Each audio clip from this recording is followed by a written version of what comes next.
Okay friends, welcome back to my channel. So ఈరోజు మనము ఈ వీడియోలో ఇంటర్మీడియట్ సెకండ్ ఇయర్ జువాలజీలోని అస్థిపంజర వ్యవస్థ అనేటువంటి ఈ టాపిక్ నుంచి మనము ఇంకొక 20 బిట్స్ అనేవి ఈ వీడియోలో ప్రాక్టీస్ చేద్దాం. సో ఆల్రెడీ మనం ప్రీవియస్ కాన్సెప్ట్ కంటెంట్ చెప్పుకునేటప్పుడు ఆ కంటెంట్ వీడియోలోనే ఒక 20 బిట్స్ అనేవి మనం అప్లోడ్ చేయడం జరిగింది. సో మరి ఇక్కడ మనకి పార్ట్ 2 లాగా మనకి ఇంకొక 20 బిట్స్ అనేవి మొత్తం ఈ వ్యవస్థ ఏదైతే ఉందో, అస్థిపంజర వ్యవస్థ ఏదైతే ఉందో ఆ అస్థిపంజర వ్యవస్థకు సంబంధించినటువంటి మొత్తం టాపిక్ మీద ఇంకొక 20 బిట్స్ అనేవి కవర్ చేయడం జరిగింది. సో ఆ 20 బిట్స్ ఒకసారి మీరు ప్రాక్టీస్ బిట్స్ లాగా ఉపయోగించుకోండి. సో మీ యొక్క ప్రిపరేషన్ ఎంతవరకు ఏ రేంజ్లో ఉన్నాయి అనేది మీకు అర్థమవుతుంది. సో 20 బిట్స్కి ఎన్ని బిట్లు మీరు పెట్టగలిగారు అనేది. సో ఈ విధంగా మీకు బిట్స్ అన్నీ కూడా యాప్లో అప్లోడ్ చేయడం జరుగుతుంది. సో ఇక్కడ నిన్న ఒక 20 బిట్స్, ఈ రోజు ఒక 20 బిట్స్, అదేవిధంగా యాప్లో కూడా మనకి ఒక 40 బిట్స్ అనేవి ఈ వ్యవస్థ గురించి, అంటే మనకి ఇక్కడ ఉండి ఈ వ్యవస్థ గురించి మీకు అప్లోడ్ చేయడం జరిగింది. ఆల్రెడీ యాప్లో ఉన్నాయి. సో దానికి అదనంగా ఈ బిట్స్ అనేవి మళ్ళీ కొత్తగా తయారు చేసి మీకు ఇవ్వడం జరుగుతుంది. ఇదే విధంగా మొత్తం టాపిక్ వైజ్ కూడా మీకు బిట్స్ అన్ని కూడా మీకు యాప్లో మీకు కోర్సులో మీకు అందుబాటులో ఉంటాయండి. అందరూ కూడా సో పర్చేస్ చేసిన వాళ్ళందరూ కూడా మీకు యూజ్ఫుల్గా 100% యూజ్ఫుల్ అవుతాయి. కొత్తగా చూస్తున్న వారైతే ఒకసారి మీరు యాప్ను ఒకసారి ఓపెన్ చేసి యాప్లో ఏమేమి ఉన్నాయి, ఏమి అప్లోడ్ చేశారనేది ఒకసారి వెరిఫై చేసుకొని మీరు వాటిని పర్చేస్ చేసుకున్నట్లయితే వాటిని మీరు యూజ్ చేసుకోవచ్చు. Okay right. మరి టాపిక్ వెళ్ళిపోదాము. ఈ టాపిక్ వెళ్ళిపోయే ముందు మీకు ఒక చిన్న రిక్వెస్ట్ అండి. అందరూ కూడా వీడియో చూసి వెళ్ళిపోతున్నారు. సో ఒకసారి మీరు వీడియోని లైక్ చేయండి, షేర్ చేయండి. మీలాంటి అభ్యర్థులు ఎవరైతే ఉన్నారో వాళ్ళందరికీ కూడా ఈ వీడియో రీచ్ అవుతుంది. సో వాళ్ళందరికీ కూడా ఉపయోగపడుతుంది. ఓకే. సో మనం ఏం చేస్తున్నామంటే సార్ అయితే చేశాడు, మనం చూసాము, అయిపోయింది, మళ్ళీ మనం షేర్ చేయాల్సిన లైక్ చేయాల్సిన అవసరమే ఉంది అనేటువంటి ఉద్దేశంతో మనం వదిలేసి వెళ్ళిపోతున్నాం. సో తప్పకుండా ఇది మా యొక్క చిన్న రిక్వెస్ట్. సో కాబట్టి ఇలాంటి వీడియోస్ మీకు అన్ని కావాలన్నా కూడా, లేదా వేరే వాళ్ళకి ఈ వీడియో మీకు అందాలన్నా కూడా మీరు వీడియోని లైక్ చేయండి, షేర్ చేయండి. ఓకే, టాపిక్లోకి వెళ్ళిపోదాం. సో ఫస్ట్ మనకి బిట్ చూసినట్లయితే ఫస్ట్ బిట్, ఎన్నుపూసలు వీటి సహాయంతో కండరాలను అంటిపెట్టుకుంటాయి. చూడండి, బిట్ ఒకసారి అర్థం చేసుకోండి. వెన్నుపూసలు అనేవి వీటి సహాయంతో కండరాలను అంటిపెట్టుకుంటాయి. కశేరు మద్యం, కశేరు చాపం, సో కశేరు బాహువులు, అంతర కశేరుక చక్రికలు. సో ఎవరైతే నీట్గా 1కి 2 సార్లు 3 సార్లు నీట్గా టాపిక్ మొత్తం చదువుతారో వారు మాత్రం పెట్టగలుగుతారండి. సో ఆల్రెడీ చెప్పాను. సో 98%లో ఉన్నట్లయితే 98% ఒక 20 బిట్లు మీరు దాదాపు 18-19 బిట్లు కానీ మీరు కరెక్ట్గా పెట్టగలిగితే వితౌట్ గెస్సింగ్ నేను ఫస్ట్ మొన్న వీడియోలో మనం చెప్పానండి, మనం బిట్స్ ఎప్పుడైనా సరే కరెక్ట్గా పర్ఫెక్ట్గా మనకు తెలిసిందే మనం లెక్కేసుకోవాలండి. గెస్సింగ్ చేసింది లక్తో వచ్చినాయి మనం వాటిని అస్సలు లెక్క చేయకూడదు, లెక్కలో కౌంట్లోకి తీసుకోకూడదు. మనం ఇప్పుడే మనం గెస్సింగ్ చేసి ఇప్పుడే లక్ మీద ఆధారపడితే అక్కడ మనకి లక్ కానీ రాలేదనుకోండి, మన పరిస్థితిని అర్థం చేసుకోండి. ఒక్క బిట్టు, హాఫ్ బిట్టు లేదా మన జీవితాన్ని మార్చేస్తుంది. లేదా ఒక్కొక్కసారి ఈక్వల్గా మార్కులు వచ్చినా కూడా ఏజ్ని బట్టి మన జీవితం అనేది తారుమారైపోతుంది. సో కాబట్టి ప్రతి ఒక్క బిట్టుని మనము ఖచ్చితంగా జాగ్రత్తగా 1కి 2 సార్లు చదివి బిట్టు పెట్టాల్సిన అవసరం ఉంది. ఎందుకంటే జీవన మరణ ఈ సంగ్రామంలో మనం ముందుకు వెళ్ళాలంటే ఖచ్చితంగా ప్రతిదాన్ని కూడా మనం 1కి 2 సార్లు బిట్లు ఆలోచించి పెట్టాల్సిన అవసరం అనేది ఉంది. సో బిట్టు మనం జాగ్రత్తగా చదవాలి.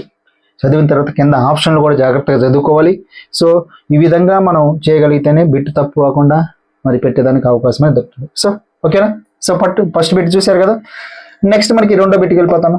సో పేపర్ తీసుకోవటం, పేపర్లో ఏబిసిలు పెట్టేసుకోండి. తర్వాత మనకి రెండో బిట్ చూడండి. సో రెండో బిట్ మనకి ఇక్కడ చూసినట్లయితే వడంటాయిడ్ కీలితం దీనిలో ఉంటుంది. సో మనం ఏమనుకుంటామంటే సారు ఒకే లైన్లో బిట్ ఇచ్చాడు, చాలా సులభంగా ఉంది అనుకుంటాం. బాగా చదివిన వాళ్ళకి సులభం, అది బాగా ఆ టాపిక్ మీద బాగా గ్రిప్ వచ్చిన వాళ్ళకి సులభం. ఓకేనా. కొంతమంది ఏం చేస్తారంటే అభ్యర్థులు బిట్ చూడగానే అదేం సింపుల్, ఒక లైన్లో ఇచ్చాడు సార్ అనుకుంటారు. దాంట్లో డెప్త్ ఎంత ఉందనేది మనం ఆలోచించాలి. ఎలా తెలుసుకుంటారు దాంట్లో డెప్త్గా ఉందని? బాగా చదివిన వాళ్ళకి మాత్రం ఆ డెప్త్ అర్థమవుతుంది. Okay right. సో వడంటాయిడ్ కీలితం దీనిలో ఉంటుంది. శీర్షాత్రం అక్షకశేరుకం, త్రికం, ఊరోస్తి. ఎందుకని చెప్తున్నా అంటే ఒక టాపిక్ కాదు, చాలా టాపిక్స్ ఉన్నాయి. అన్ని టాపిక్లో రకరకాల పేర్లు, కొత్త కొత్త పేర్లు అన్నీ వస్తున్నాయి. ఓకే, మరి ఆ పేర్లన్నిటి కూడా గుర్తుపెట్టుకోవాలి కదా, ఏ భాగం ఎక్కడ ఉందని గుర్తుపెట్టుకోవాలి కదా.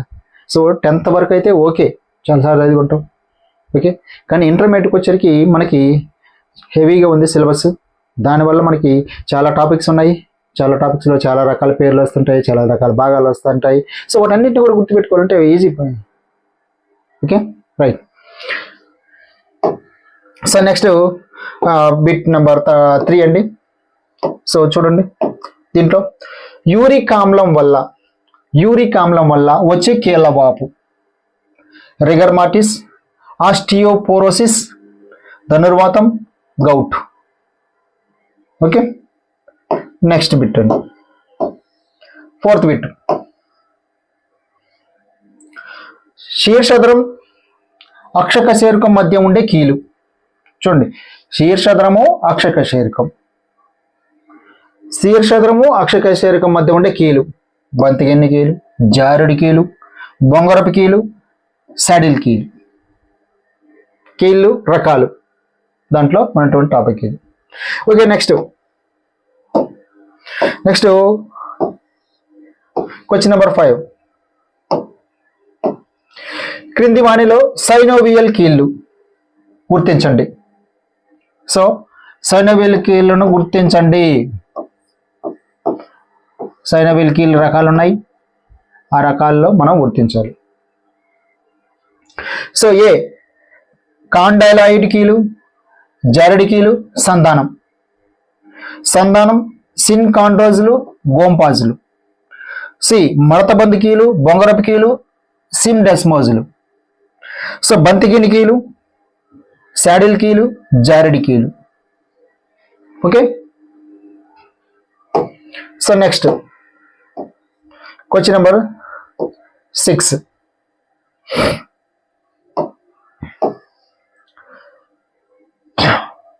బొటనవేలులోని కరబాస్తి, మణిబంధం మధ్య ఉండే కీలు, శాడిల్ కీలు, జారడి కీలు, బొంగరపు కీలు, బంతిగిన్ని కీలు. Okay, next question number 7.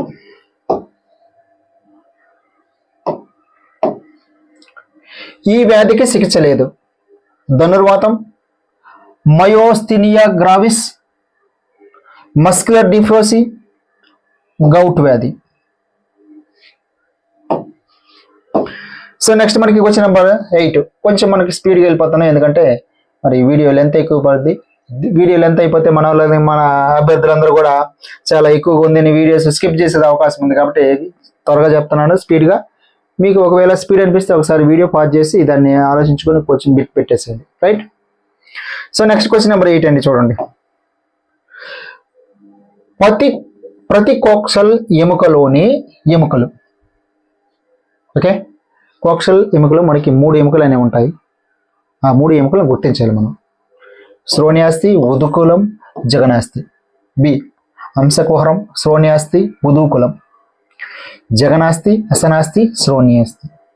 D జత్రుక, జగనాస్తి, ఉదూకులం. Okay, so next question number 10. సరే 9 అండి. ఓకే,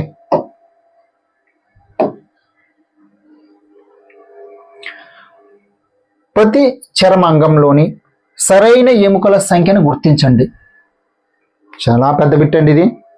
ఒక్కోదాన్ని కావాలంటే మీరు ఒక వైట్ పేపర్లో రాసుకోండి. ఓకే, చాలా పెద్ద బిట్. ఎందుకంటే మనకి ప్రతి చర్మాంగంలో మనకి 30 ఎముకలు అనేవి ఉంటాయి. ఆ 30 ఎముకలను ఒక్కోదాన్ని ఈ విధంగా డివైడ్ చేసాము. సో ఎన్ని ఉన్నాయి అనేది ఇక్కడ బిట్టు.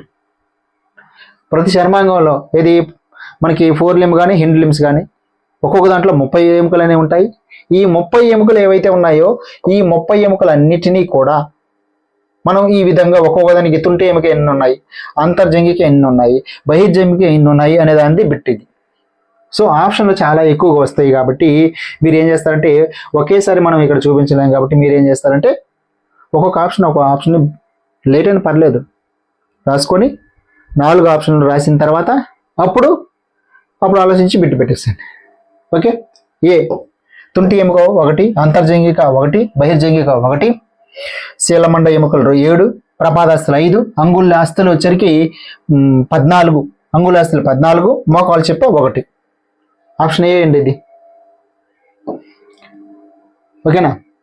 బి చూడండి, బీసీ చూడండి. బి తుంటి ఎముక, సారీ, ఓకే,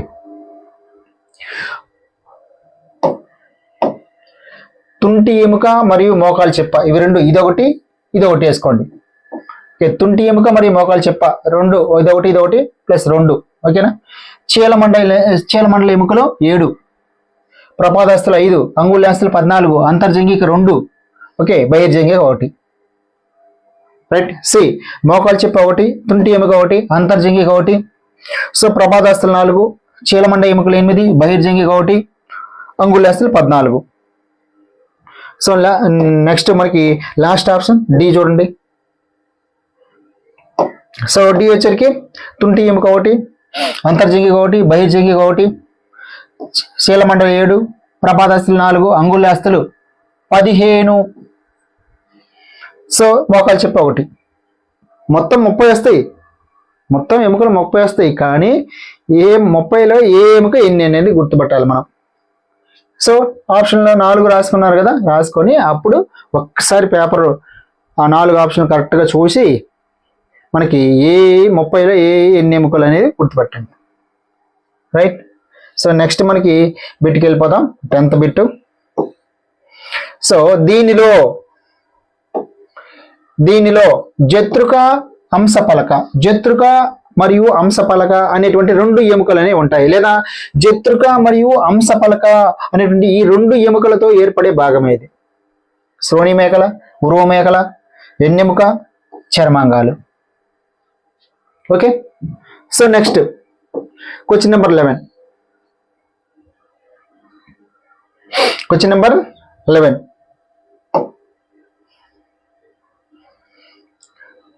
అనుబంధాస్థి పంజరం లోని ఎముకల సంఖ్య, అనుబంధాస్థి పంజరంలో ఎముకల సంఖ్య 220, 80, 120, 206. రైట్. సో నెక్స్ట్ మనకి క్వశ్చన్ నెంబర్ 12.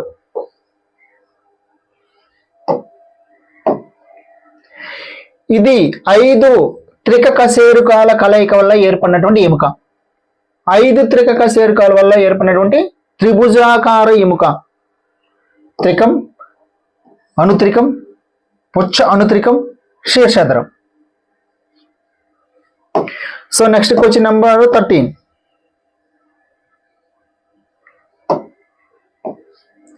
క్రింది వాటిలో మృదులాస్థి కీళ్లను గుర్తించండి. మృదులాస్థి కీళ్లు, తంతుయిత కీళ్లు, మృదులాస్థి కీళ్లు, సైనవేలి కీళ్లు. సో మృదులాస్థి కీళ్లు ఏంటి? ఏ శోధన రేఖలు, బోంపాజులు. బి సంధానం, సిమ్ డెస్మోజులు. సైనోవియల్ కీళ్లు, తంతుయుత కీళ్లు. సో డి సిన్కాండ్రోజులు, సంధానం. సో నెక్స్ట్ మనకి క్వశ్చన్ నెంబర్ 14. ఆక్రోమియర్ కీలితం దీనిలో ఉంటుంది. కీలలో ఉంటుంది, ఉరువ మేకల్లో ఉంటుంది, శ్రోణి మేకల్లో ఉంటుంది, ఊరోస్థిలో ఉంటుంది. ఆక్రోమియర్ కీలితం అనేది. సో నెక్స్ట్ మనకి question number 15. Sorry,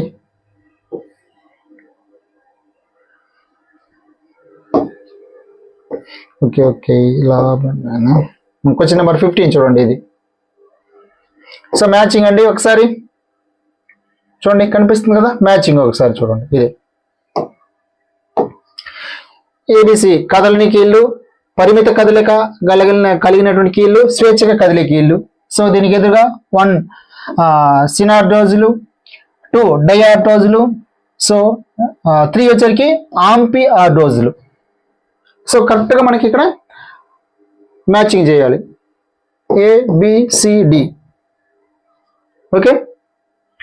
A1 B3 C2, A1 B2 C3, A2 B3 C1, A3 B2 C1. Okay. So so next మనకి క్వశ్చన్ నెంబర్ 16 అండి. సో ఇది కూడా మనకి మ్యాచింగే, ఒకసారి గమనించండి.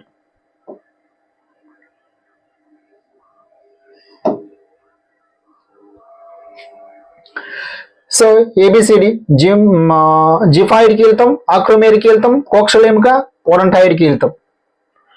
1 శ్రోణిమేకల, 2 అక్షకశేరుకం, 3 ఉరోస్థి, 4th ఉరోమేకల. కింద ఆప్షన్స్ చూడండి. A1, B3, C2, D4. Okay, A3, B2, C1, D4, A3, B4, C2, D1. Next D, A3, B4, C1, D2. Okay, so next మనకి question number 17.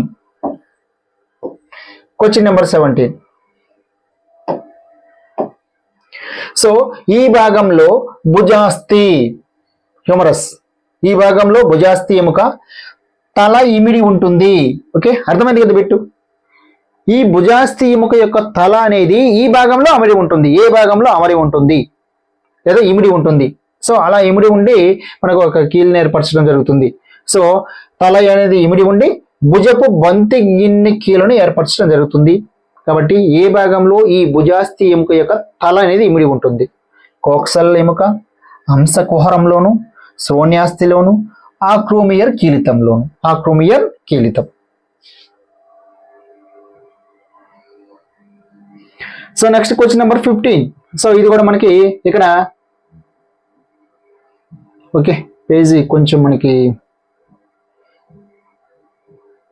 Right double entries బండి, అందువల్ల ఓకే.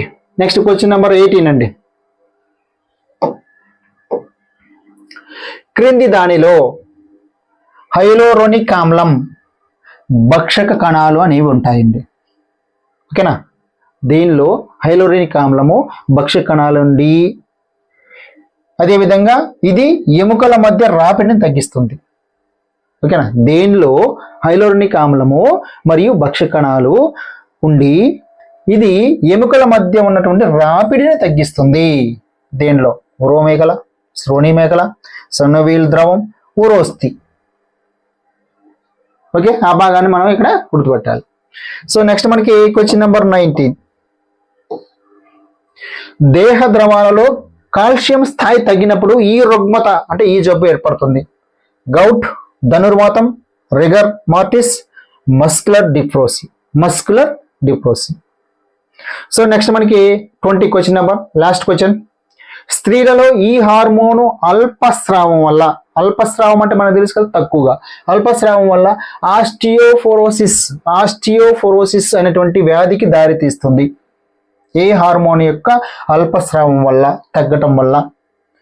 పిట్యూటరీ గ్రంథి నుంచి వచ్చిన హార్మోన్లు ప్రొజెస్టిరాను, టెస్టోస్టిరాను, oestrogen. ఏ లోపం, ఏ hormone యొక్క అల్పస్రావం వల్ల ముఖ్యంగా స్త్రీలలో ఆస్టియోఫోరోసిస్ అనేది ఏర్పడటం జరుగుతుంది. ఓకే, సో 20 బిట్స్ అండి. సో నెక్స్ట్ మనకి కీ షీట్ ఓపెన్ చేస్తాను. ఒకసారి మీరు పెట్టిన బిట్లు ఏవైతే ఉన్నాయో ఒకసారి ఆ కీ షీట్ ప్రకారం మీరు వెరిఫై చేసుకోండి. Okay,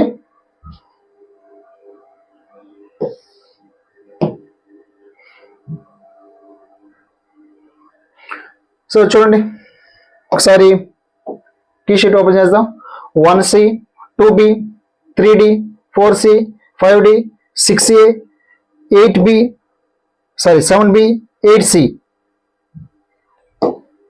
8C, 9A, 10B. So 11C, 12A, 13D, 14B, 15A, 16D, 17B, 18C, 19B, 20D. Okay, so దీని ప్రకారం మీరు ఒకసారి వెరిఫై చేసుకోండి. మీకు 20 బిట్స్కి ఎన్ని బిట్లు వచ్చాయి అనేది మీరు ఒకసారి వెరిఫై చేసుకోండి. దాన్ని బట్టి మీరు ఎవరైతే 18 లేదా 19, 20కి 20 ఎవరైతే వస్తున్నారో వాళ్ళు మాత్రమే ఇక్కడ బాగా చదువుతూ ట్రాక్లో ఉన్నారు అనేది మీకు అర్థం చేసుకోవచ్చు. ఎందుకంటే చదువుతూ ఉన్నారు ఆపేయకుండా. అంటే ఇప్పుడు వచ్చేటువంటి రకరకాలైనటువంటి మీడియా యొక్క ప్రభావం వల్ల చాలామంది అభ్యర్థులు గందరగోళమైన పరిస్థితుల్లో ఉన్నారు. కొంతమంది చదువుతున్నారు, కొంతమంది వదిలేసి, లేదా కొంతమంది అప్పుడప్పుడు చదువుతూ వదిలేయలేక ఇలా రకరకాల కారణాల వల్ల మరి ట్రాక్ తప్పుతున్నారు. సో కాబట్టి ఈ బిట్లు కానీ మీరు కానీ దాదాపుగా ఈ 18 నుంచి 20 మధ్యలో కానీ ఉండగలిగితే మీరు మంచిగా చదువుతున్నట్టే లెక్కేసుకోండి. ఎందుకంటే ఇలా ఈ బిట్లు కానీ మీరు కరెక్ట్గా పెట్టగలిగారంటే దాని మీద మీకు మరి స్టడీ మీద ఉన్నట్టే కూర్చొని, ఓకేనా.